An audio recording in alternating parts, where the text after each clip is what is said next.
Don Celso Marrancini, empresario, ex presidente de CONEP, ex vicepresidente ejecutivo de la Corporación de Empresas Eléctricas Estatales y otras muchas cosas.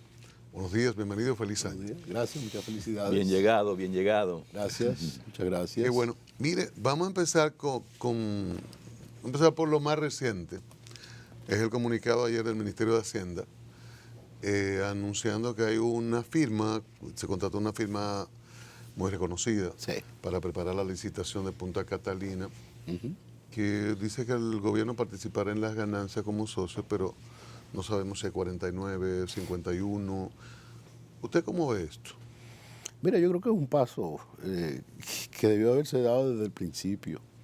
Yo siempre dije que realmente era una presión muy fuerte desde el punto de vista de los recursos del Estado, el que el Estado se metiera a construir una planta con fondos propios. Pero era lo que el gobierno quería en ese momento. Ustedes recuerdan que yo llevaba una licitación que prácticamente estaba ya lista a adjudicarse y era precisamente empresarios privados. Había 13, 14 empresas muy interesantes que querían invertir en energía, pero el gobierno eligió otro camino y eso, que los gobiernos tienen el derecho de hacer lo que quieran. El gobierno quería tener una planta propia, bueno, y al final ha entendido que es mucho mejor que participe el sector privado. Aquí se sataniza la capitalización, pero nunca se habla de los miles de millones que el FOMPER ha recibido gracias a la capitalización.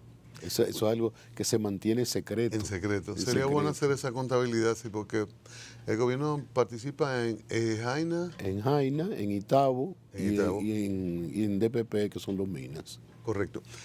Un tema que ventilábamos hace un ratito, el gobierno nos dijo, me refiero al país, es un ámbito estratégico, necesitamos producir, estar en condiciones frente al voraz sector privado, energía más barata, y ha hecho mucho énfasis en la energía barata. Ahora si viene un socio, que repito, no sé si 49 o 51, estamos hablando de ganancias, y un socio privado viene a hacer negocio, no a comprender razones históricas de la imposibilidad que un sector no pueda pagar la energía eléctrica. En ese contexto, ¿dónde queda aquel discurso? Bueno, yo creo que realmente el discurso de la voracidad yo nunca lo entendí, porque la voracidad está hasta el punto que uno lo permita. Si yo voy a negociar con mi suplidor, en ese momento mi suplidor y yo no nos caemos bien, porque él quiere cobrarme lo más posible y yo lo menos posible. Claro. Incluso yo tengo una broma cuando alguien me pregunta ¿y cuánto tú quieres pagar? Yo le digo nada, cero, por supuesto. Entonces, y yo recuerdo, por ejemplo, cuando en mi primera reunión con los generadores en la CDE, fue decirle, mire, la carta no nos la leemos entre gitanos. A mí no me vengan con cuentos de que si ustedes no están ganando, no, aquí hay una fórmula, aquí hay un contrato que está establecido, hay algunos de ustedes que se van al mercado spot, los que quieran irse al mercado spot, ese es su problema. Entonces, y además existen los PPA, que es el contrato de compra, en inglés el Power Purchase Agreement. Entonces, simplemente tú fijas un precio con eso. No hay que permitir la voracidad lógica del que quiere ganar dinero. Entonces, pero esa era la idea. El gobierno en ese momento entendía que teniendo una planta, bajando los precios, iba a presionar el precio, porque aquí entra primero la planta más barata. Claro. Cafecito Santo Domingo, a propósito de energía. Es el mejor café del mundo. Que necesitamos. Sabor que arranque en el aroma. Supongo que me trajeron muchas gracias, muy amable, como 3 copas para mí, tres tazas, después de una sequía de días. Bueno. De unas vacaciones. Gracias. Gracias. Mejor café del mundo. Tú sabes que sí. Y esos puestos que hay, para que valga el anuncio gratis, en las plazas, viven llenos.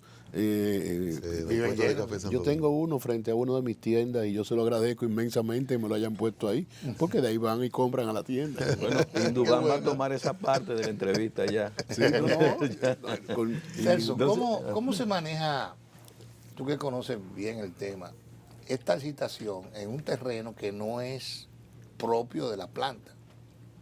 Un terreno donde está Punta Catalina, que tiene una propiedad privada.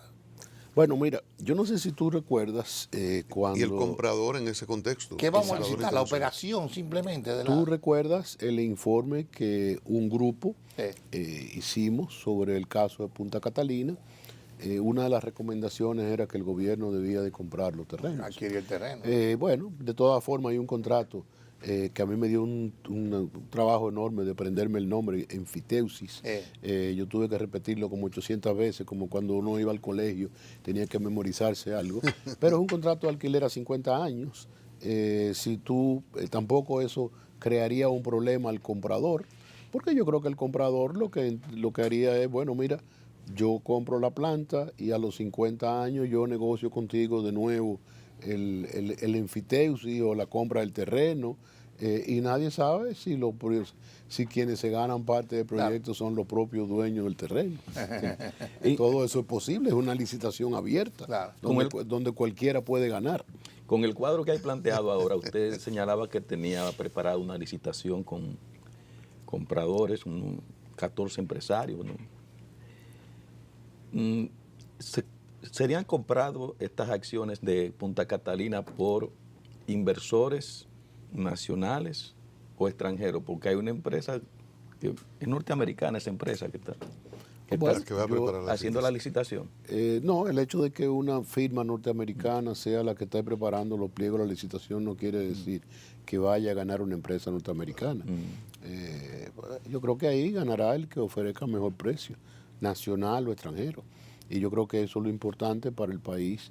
Yo creo que sería un ingreso de divisa importante para el gobierno, que yo espero que lo utilicen para pagar parte de la deuda externa. Y a partir de la del deuda momento externa, que aumentó con Punta Catalina, ¿en cuánto? Yo no lo recuerdo, pero realmente si tú ves el déficit desde el año 2018, fue un déficit creo que 18.000, y parte de eso es la inversión de Punta Catalina. Es uno de los mayores déficits de los últimos años, con un precio del petróleo extremadamente bajo. Mis amigos que yo sustituí, que nunca se han olvidado de mí, viven criticando el déficit que yo dejé, y el déficit que yo dejé fue exactamente el mismo que yo encontré, con dos diferencias. El que yo encontré, el petróleo estaba a 60, el que yo dejé, el petróleo estaba a 120, el que yo encontré tenía 5 millones de dólares para pagarlo, el que yo dejé 500 millones de dólares para que pagaran. Pequeña diferencia. Pequeña diferencia. Dentro de los objetivos que tenía el gobierno con Punta Catalina, siendo ellos propietarios, siendo el Estado Dominicano propietario, bueno, energía barata y garantía de servicio. Buscando socios se mantendrán los mismos niveles de precios y eso. Acuérdese que el sistema es un sistema donde entra la planta más barata. Entonces, Punta Catalina, indudablemente, por generar con carbón, o sea, aquí se entra por orden de mérito. Entonces, Punta Catalina será de las plantas más baratas, y eso va a obligar a que el precio del mercado spot disminuya. O sea que el efecto de Punta Catalina es positivo. Se va a dar como quiera se va a dar. No importa que el 49 sea del sector privado o el 51. Yo sí creo que la parte interesante es que haya un operador privado para que la planta en 10 años no esté desarmada por ahí en 10.000 pedazos. Como estaban todas las generadoras antes de la capitalización.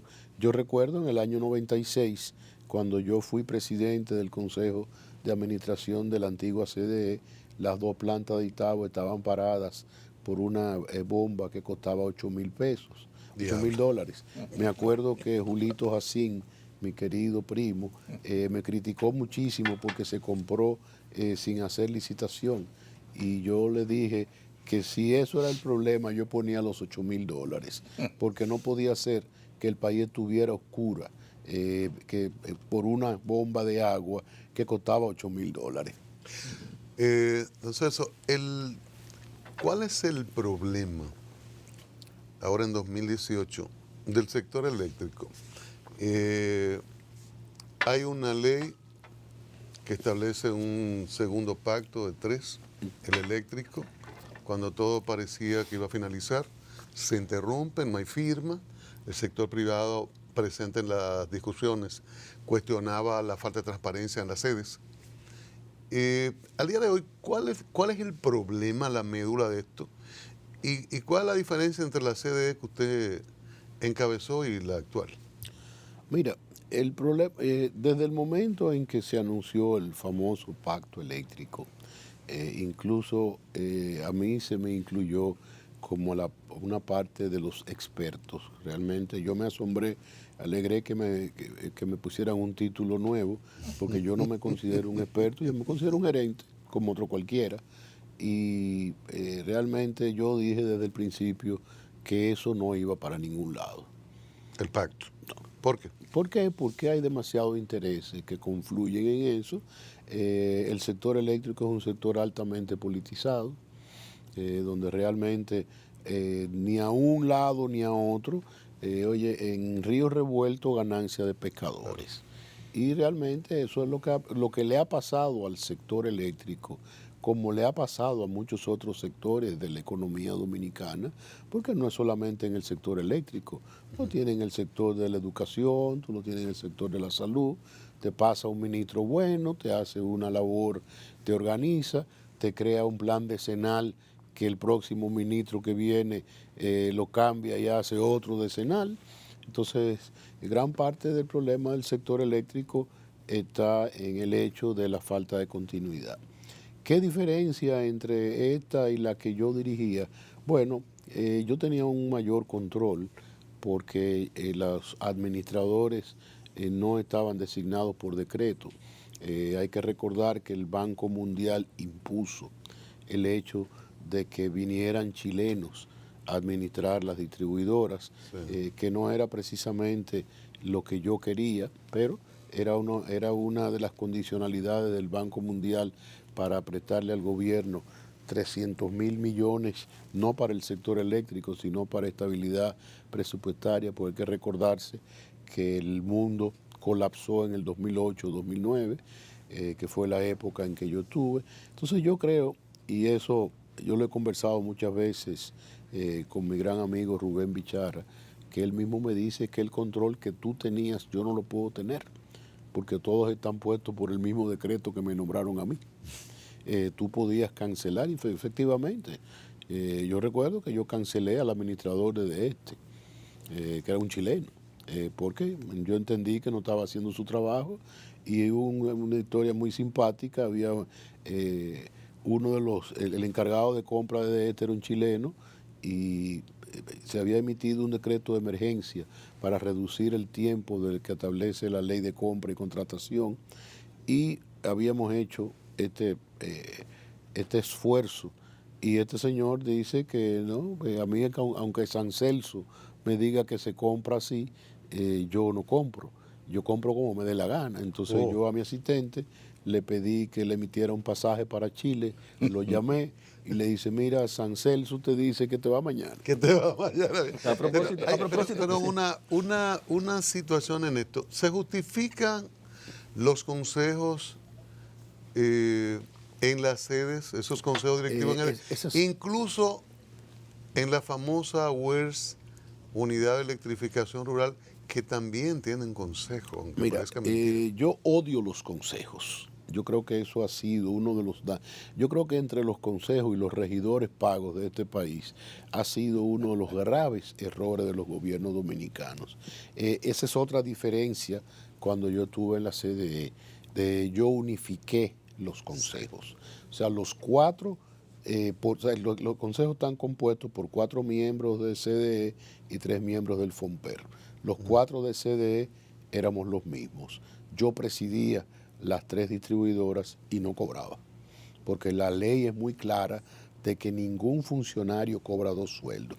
Yo relajo y digo que yo le salí gratis al gobierno, porque cada presidente de esos consejos ganaba 200,000 pesos. Entonces, eso eran 600,000 pesos. Yo ganaba 300 como vicepresidente ejecutivo, o sea que yo le salía mensualmente en menos 300. Hay 7 consejos. Hay 7 consejos. Entonces, Eso es increíble. Cuando yo fui presidente del Consejo de CDE en el año 96, ¿tú sabes cuánto nos pagaban? ¿Cuánto? Le pagaban 1.800 pesos de dieta al presidente. ¿Por sesión? No, por sesión. Era una sesión al mes, Una por mes, mes. exacto. Y 1.000 pesos a los demás miembros. No había jipeta, no había celular, Chofer. no había chofer. Y ahora hay todo eso. Ahora hay todo eso. Entonces, no solamente en la CDE, digo, eso es en general, porque eso es general del país, todos los consejos. Oye, el puesto más apetecido por una persona es un puesto de un consejo donde tú vas y ganas 300, 400,000 pesos, no das un golpe. Yo tengo un gran amigo que es miembro de uno de los consejos, que cada vez que lo digo me llama, me insulta, me dice que él trabaja mucho. Le digo, bueno, yo me alegro que tú trabajes mucho. La excepción. Tú eres una excepción. a propósito de la Corporación Dominicana de Empresas Eléctricas Estatales, usted es un hombre que ha gravitado más en el sector privado, pero... No, que llegué por error Sí. al sector público, Sí, vamos a estar claros. Pero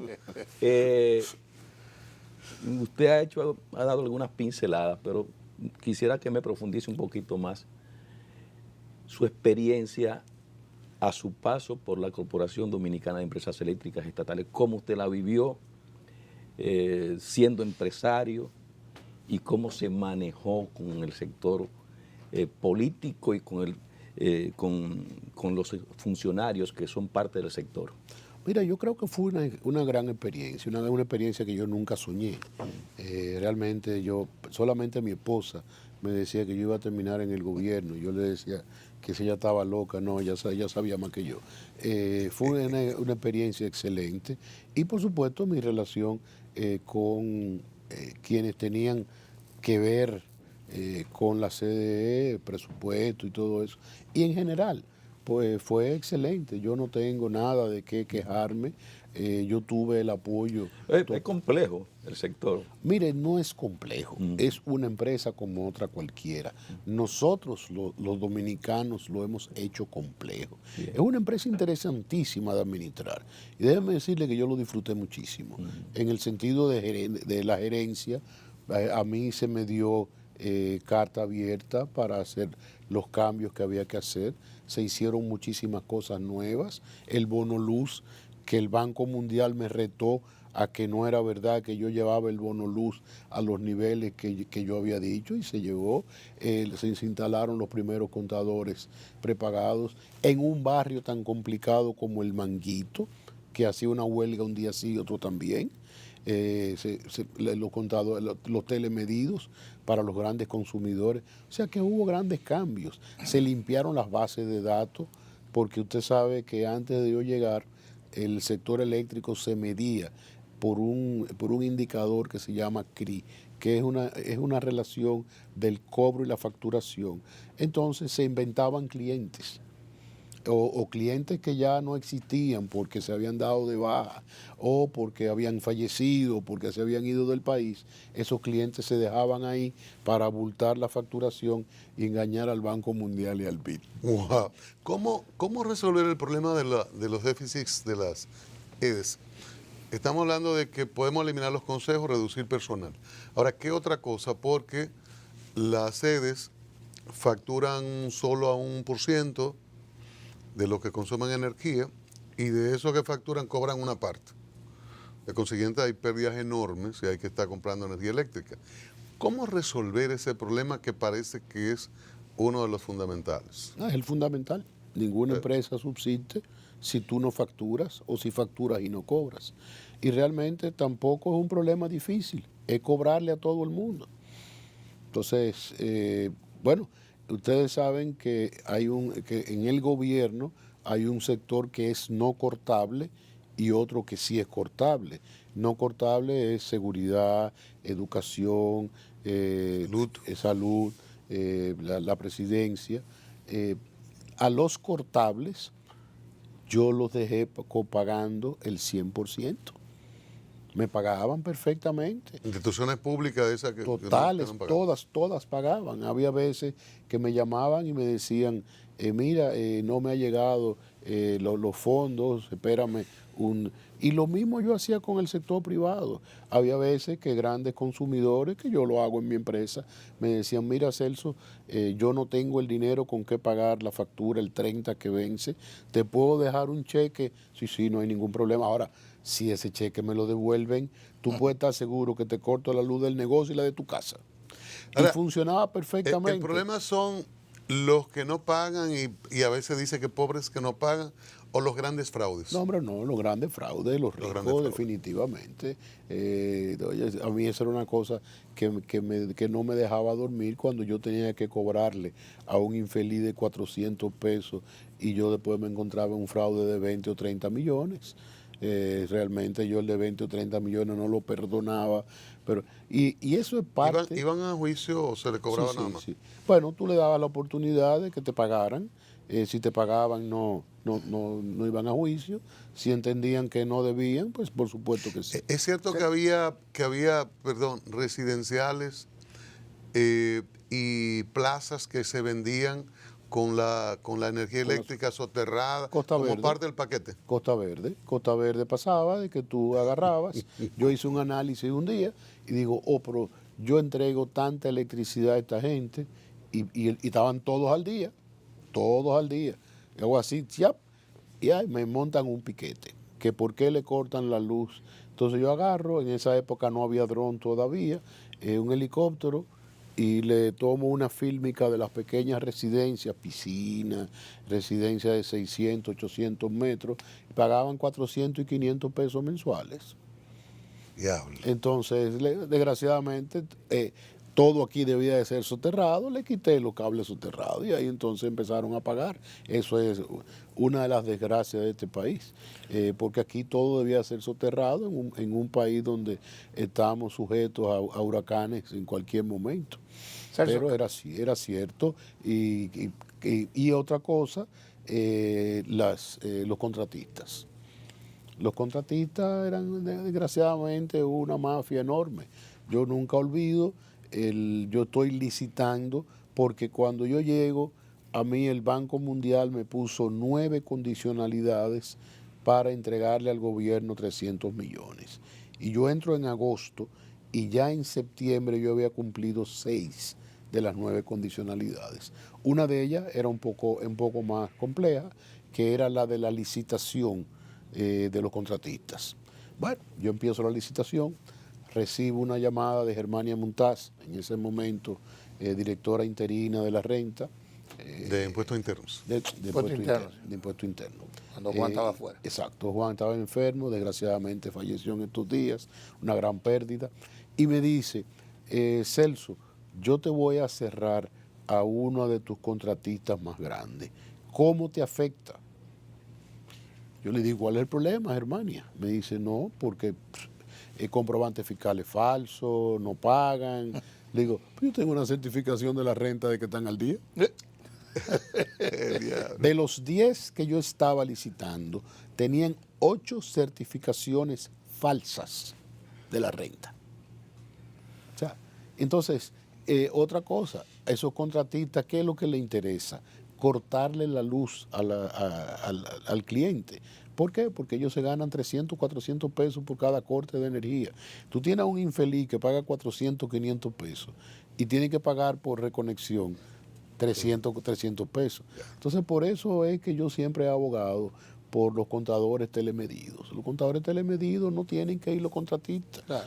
Tú compras tu tarjeta en el manguito, 2 años o 3 años después de yo haber salido de la CDE, fueron a llevarme un reconocimiento que yo agradecí inmensamente. ¿Por qué lo agradecí? Porque generalmente cuando tú estás en el puesto, la gente te dice muchísimos disparates. Maldiciones. Exacto. No, todo lo contrario. Ah, bueno, Todo lo adoraciones, contrario. correcto, contestar. Alabanza y todos te dicen que tú puedes ser presidente, porque todo el que llega a un puesto cree que porque salió 3 veces en un periódico puede ser presidente. Por eso es que este país está lleno de locos. Entonces, yo agradecí mucho eso y ellos me dijeron, usted nos hizo gente, porque nosotros ahora no tenemos problema. En el Manguito se perdía el 97% de la energía que se entregaba. Hoy se cobra el 97%. ¿Qué opinión te merece esta compañía, la Guggenheim Security, que debe ser la más buscada en este país de ayer para acá? No la conozco. No la conozco. No la conozco. Tengo que hacer lo mismo. Sí. Hay que googlearla. Sí, para hay que usar- ya lo hicimos temprano. Sí, ustedes lo hicieron. No, yo no lo he hecho. Tengo que hacerlo. Ayer fue un día complicado y no me dio tiempo. El futuro de la Corporación de Electricidad, de este sistema, no tenemos, lo repito, no tenemos el pacto eléctrico. Y no sé, creo que fue ley de que en la mitad del 18 CDE iba a pertenecer al Ministerio Correcto. de Energía, De Energía y Minas. pero no se sabe qué pasó y bueno, Sí. si tiene alguna información No. y hacia dónde va todo esto. Bueno, yo me imagino que se estará esperando la entrada de la planta de Punta Catalina para que ya la CDE tiene que convertirse en una especie de holding, una especie de empresa matriz donde Hidro, ETED y las distribuidoras, mientras sean del Estado, y yo siempre he dicho que tanto ETED como Hidro nunca deben de permanecer siempre en manos del sector gubernamental por el hecho de la seguridad nacional que eso implica. Incluso ETED, que para mí es la mejor empresa manejada de todo el sector eléctrico, tiene un futuro inmenso con lo de la fibra óptica, a través de las líneas de transmisión. Entonces eso debe permanecer en manos del Estado, como deben ser las hidroeléctricas. Pero yo creo que, y era hacia donde yo iba, a crear una sola distribuidora.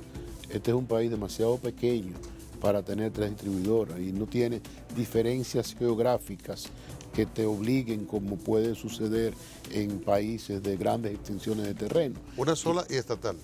Mira, Ahí se puede negociar. yo decía que incluso una idea interesante era hacerla pública, que todo el mundo pudiera comprar acciones, Inversión, se creara una especie de administración por objetivos, donde esos administradores fueran elegidos por su capacidad, no por su color. El color no me refiero al de la piel, sino me refiero al del partido, ni al de pelota, por cierto. Mi condolencia a los liceístas. Bien. Pero eso sería interesantísimo. Eso, de esa forma evitamos que si los empresarios no la queremos robar, porque aquí, tú sabes que yo soy un fanático del Twitter y entonces yo me he dado cuenta de que nosotros somos ladrones. Porque todo el mundo, desde que yo pongo algo, dice, no, porque ustedes, y nadie, ustedes millonarios, sí, millonarios en deudas. Y yo tengo un cuento muy bueno, en el año 2003, cuando la crisis de Hipólito, yo debía mucho dinero, porque yo acababa de hacer una remodelación inmensa de la empresa en dólares. Y por supuesto, ya ustedes pueden imaginarse lo que eso se convirtió.